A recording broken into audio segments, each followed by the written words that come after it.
Amis téléspectateurs du bout des ondes et à travers le monde, nous vous souhaitons la cordiale bienvenue et sommes heureux de vous retrouver dans votre émission Ils font la santé.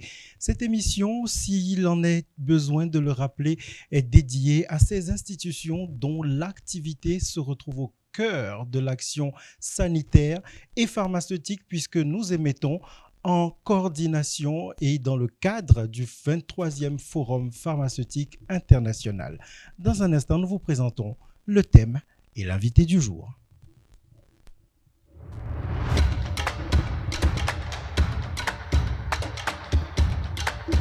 Le 23e Forum pharmaceutique de Lomé, le Forum pharmaceutique international de Lomé, vous le savez, est basé sur 5 principaux piliers. C'est donc également les 5 principales instances qui organisent et qui animent ce forum. Alors, l'un de ces instances se trouve donc être l'association des agents régulateurs de la pharmacie. Et donc, nous recevons aujourd'hui la présidente de cette institution qui également aura l'occasion de vous faire découvrir ses autres facettes. J'ai nommé donc Dr Oumi Kalsoum Ndiaye Dao. Dr Dao, bonjour, comment allez-vous? Bonjour. Bonjour à tout le monde. Nous sommes heureux de vous recevoir et merci d'accepter notre invitation malgré votre emploi du temps qui, on le sait, est très très chargé alors que le forum commence et maintient encore tous ses défis. C'est un plaisir partagé de nous avoir donné l'opportunité, en tant que directrice générale de l'Agence sénégalaise de réglementation pharmaceutique, mais également membre de l'Association des agences régulateurs d'Afrique, une participation à cette 23e édition du Forum international pharmaceutique. Je suis sûr que c'est toute l'Afrique, toute la communauté sanitaire et pharmaceutique qui est honorée de votre présence en terre africaine du Togo et toute l'équipe de FOAPS Télévision également qui est heureuse de vous recevoir.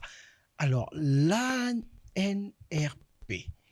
nous avons besoin de la connaître un peu plus, cette organisation qui fait la santé. Merci beaucoup et permettez-moi d'abord de saluer les autres autorités de ce pays hôte, qui est le Togo, l'ensemble des confrères et consoeurs pharmaceutiques de Togo, et l'ensemble des participants à cette 23e édition.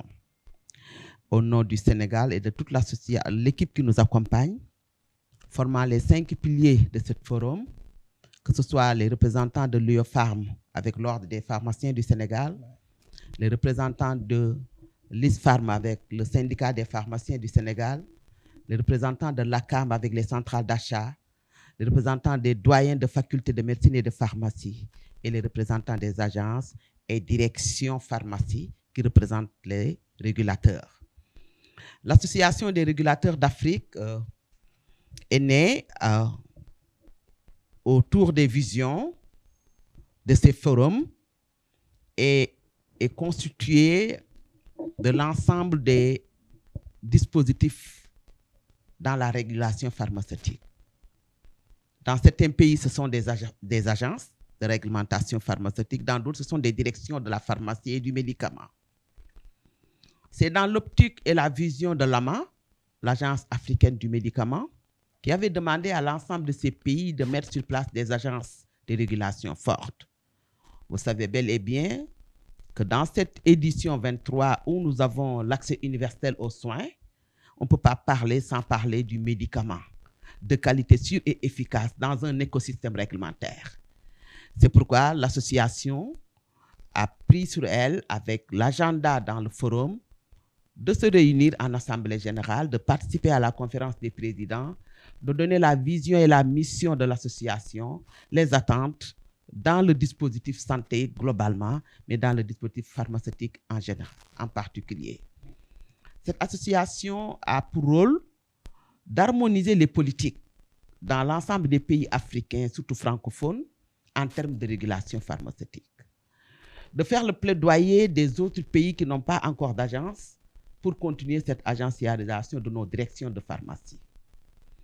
De parler des mêmes dispositifs avec la vision du niveau de maturité 3 qui est aujourd'hui une obligation de l'OMS pour une agence forte dans la régulation du secteur, mais également d'échanger en capitalisation des expériences et des bonnes pratiques, des leçons apprises, et dans l'accompagnement, dans la mise en œuvre de nos politiques réglementaires. C'est pourquoi, aujourd'hui, l'ensemble des pays africains francophones autour de l'UEMOA, de l'Afrique centrale également, les deux RDC et le Cameroun, de l'Afrique du Nord comme l'Égypte, le Maroc et la Tunisie, et parmi tant d'autres, nous nous sommes regroupés en association avec l'ultime objectif d'harmoniser les politiques réglementaires. Merci infiniment, docteur. Alors, nous sommes dans de la réglementation, nous l'entendons bien. Et moi, j'ai quand même envie de vous demander ou d'apprendre de vous, comment est-ce que vous appréhendez aujourd'hui la mission du régulateur dans l'environnement pharmaceutique? Ça nous pousse peut-être à aller également vers les missions de l'association, mais aujourd'hui, la régulation en pharmacie. La régulation pharmaceutique, c'est une vision, c'est une orientation stratégique des peuples dans la gestion du médicament et autres produits de santé. Aujourd'hui, pour une politique harmonisée, il faut définir les fonctions réglementaires qui sont au nombre de 8 dans certains pays, mais 9 dans les pays en phase de production, surtout de vaccins. Et la première fonction phare, c'est l'homologation. Cette homologation tient à cœur tout ce qui est AMM, autorisation de mise sur le marché, qui constitue la carte d'identité d'un médicament, qui, selon les recommandations de l'UEMOA, aucun médicament ne doit circuler dans un pays s'il n'a pas l'AMM. Et il faut un dispositif d'évaluation technique de ces dossiers soumis par les laboratoires, mais également une commission nationale dédiée, multisectorielle, qui donne le cutus à un produit d'avoir l'AMM avec un code CIP. La deuxième fonction, c'est la fonction des essais cliniques. Nous sommes dans l'innovation. Et pour produire, il faut des promoteurs, une innovation, de la recherche pour amener de nouveaux produits. Nous sommes également dans la fonction phare d'inspection pharmaceutique qui constitue la sécurité. Aujourd'hui, nous avons des produits qui doivent être avec des unités de production dans certains pays. Il faut inspecter les bonnes pratiques de fabrication. Les produits sont importés, doivent être distribués. Il faut des bonnes pratiques de distribution. Les produits sont distribués et doivent être dispensés dans des officines ou postes. Il faut les bonnes pratiques de dispensation. Et tout cela, c'est dans la gestion de la qualité de la sécurité du médicament. Ce qui nous donne l'inspection pharmaceutique, qui est une mission phare dans la sécurité avec la gestion des médicaments. La surveillance du marché. Nous avons importé, nous avons produit, nous avons mis dans le marché, il faut contrôler la qualité. Le produit avait la qualité quand il avait l'AMM, on l'a mis sur le marché, il faut continuer à surveiller cette qualité dans le prélèvement d'échantillons et le contrôle au laboratoire. Nous avons également les vigilances, dont la pharmacovigilance. Nous avons amené des produits, nous avons produit des médicaments, on l'a mis dans le marché. Ça a pris toute la chaîne d'approvisionnement jusqu'au patient. Il faut vérifier cette prise après utilisation. Qu'est-ce que ça a donné? C'est ce qu'on appelle les événements indésirables. J'ai pris un médicament, 24 heures après, j'ai eu des manifestations. Cet événement indésirable doit être diagnostiqué, investigué, l'amener à un élément indésirable. Et pour cela, il faut des commissions d'experts en pharmacovigilance qui vont donner leur avis, ce qui va nous pousser à des actions réglementaires dans le retrait, le maintien ou la quarantaine de certains produits à risque. Au-delà de ça, nous avons le système réglementaire. C'est la qualité. Il faut octroyer des licences pour l'ouverture des officines privées, des licences pour l'ouverture des industries pour la production, des licences pour les agences de promotion, mais également il faut octroyer des agréments pour la création d'autres types de structures. Et cela doit être fait et soutenu par une assurance qualité, qui est le système management qualité, qui nous permet en termes de procédures et de process de respecter toute la documentation autour de la qualité. Et enfin, avoir le dispositif contrôle qualité avec des laboratoires performants dans la surveillance du marché, l'innovation, mais également tout ce qui est orientation en termes qualité.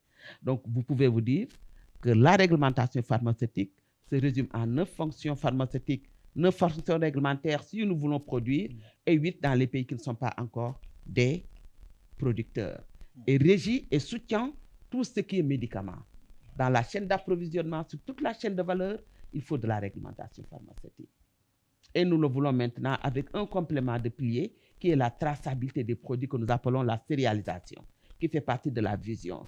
Traquer le produit depuis le port d'importateur jusqu'à l'utilisateur au niveau des patients. Voilà, grosso modo, et cela est soutenu par des décrets, cela est soutenu par une loi.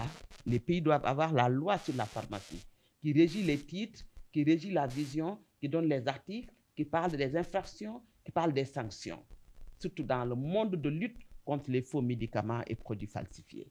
Voilà, grosso modo, de façon ramassée, ce que veut dire la réglementation pharmaceutique dans nos pays africains. J'ai envie d'applaudir, docteur.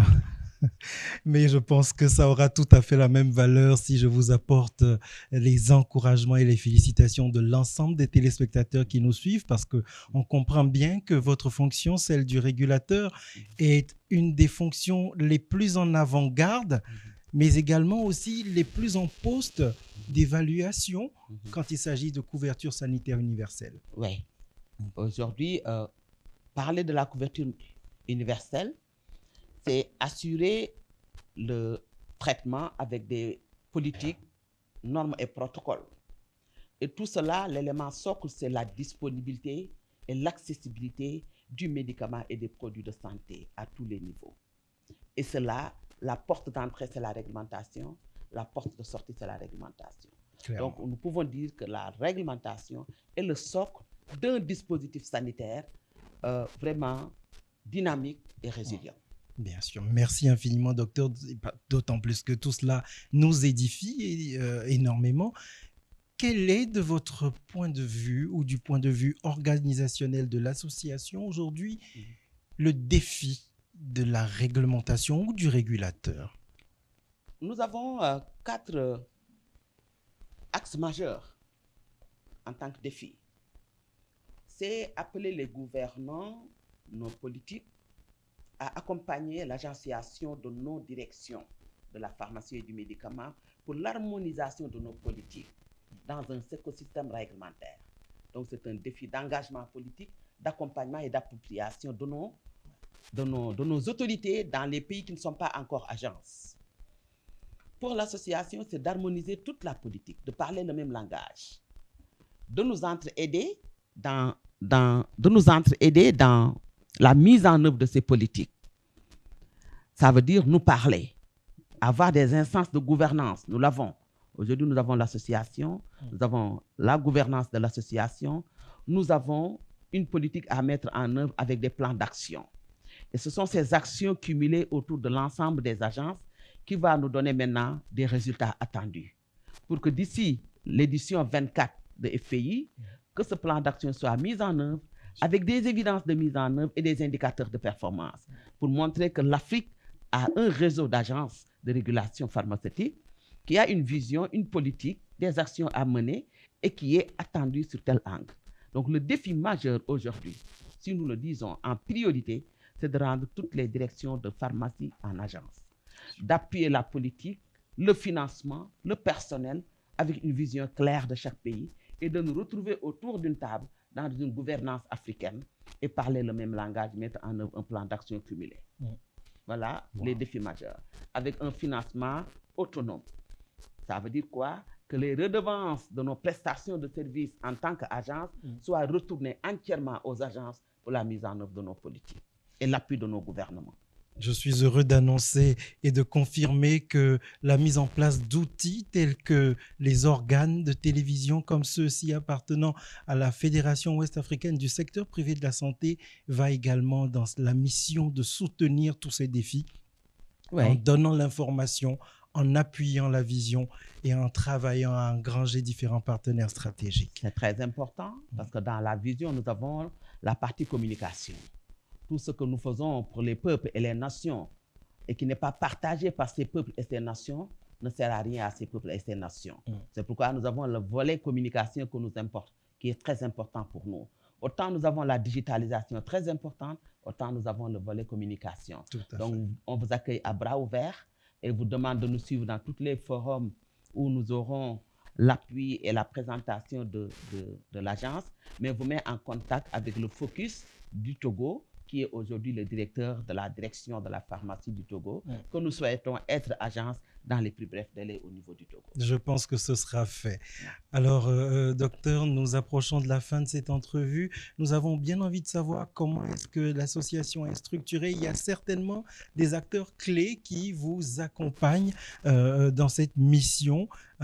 Et c'est peut-être aussi le moment de faire un clin d'œil à toutes ces personnes qui sont vos collaborateurs et qui vous accompagnent dans ces défis. Merci beaucoup. L'association est composée de l'ensemble des directeurs généraux et directeurs des structures de régulation d'Afrique francophone. Et il y a un président aujourd'hui, c'est le directeur général de l'ANR de la Côte d'Ivoire qui est empêché. Vice-président, c'est le Sénégal. Nous avons un secrétariat composé de la Côte d'Ivoire et du Sénégal et du Togo et du Burkina Faso. Et nous avons des points focaux dans chaque agence. Ça, c'est la partie technique. Nous nous sommes organisés à une base technique réglementaire avec nos agents, une base stratégique en termes d'orientation, de révision et d'application et de prise de décision. Et nous nous réunissons dans l'année au moins 4 fois pour les instances avec un plan d'action à évaluer et à mettre en œuvre selon les objectifs de l'association. Et tout le temps en corrélation avec les 4 autres pôles instances de FPI. D'accord. Eh bien, docteur, nous sommes honorés de toutes ces informations ô combien utiles que vous partagez avec nous. Vous auriez peut-être un mot de fin, peut-être aux collègues régulateurs, peut-être à toutes les instances intéressées par le FPI, peut-être aux gouvernants. C'est le moment. Juste vous remercier de l'opportunité que vous nous avez offerte. Remercier et lancer un plaidoyer fort à nos gouvernants et surtout à nos gouvernants du Togo à rendre cette direction de la pharmacie en agence, à appuyer également sa fonctionnalité, son implémentation en termes de moyens logistiques, financiers, ressources humaines, avec une vision et une orientation stratégique bien définie. Et nous le lançons à tous les pays qui n'ont pas encore d'agence. Et nous demandons à l'ensemble de l'écosystème réglementaire de venir nous retrouver autour de cette association pour une vision commune, harmonisée de l'application de nos politiques réglementaires en Afrique. Et encourageons également ce forum pour que ce forum soit une instance dynamique, régulière, qui nous permettra de nous justifier, de nous harmoniser, de nous redresser et de nous lancer encore vers l'avant pour des politiques harmonisées et bien définies. Donc, c'est juste un encouragement, des remerciements au peuple togolais pour l'accueil très chaleureux, les conditions vraiment et l'environnement de travail, mais également cette hospitalité togolaise que nous avons sentie depuis notre arrivée. Merci beaucoup. Merci d'être en terre africaine du Togo. On l'aura compris, le forum doit être et doit continuer d'être périn. Voilà, pour rappel, le forum pharmaceutique international, la 23e édition s'organise ou s'est organisée selon le moment où vous regarderez cette émission, puisqu'elle reste en ligne pour vous, chers téléspectateurs, à Lomé, au Togo, du 3 au 6 juillet 2024. Nous étions donc avec Dr Oumi Kalsoum Ndiaye-Dao. Docteur, merci. Merci beaucoup à tout le monde. À bientôt. Merci. À bientôt.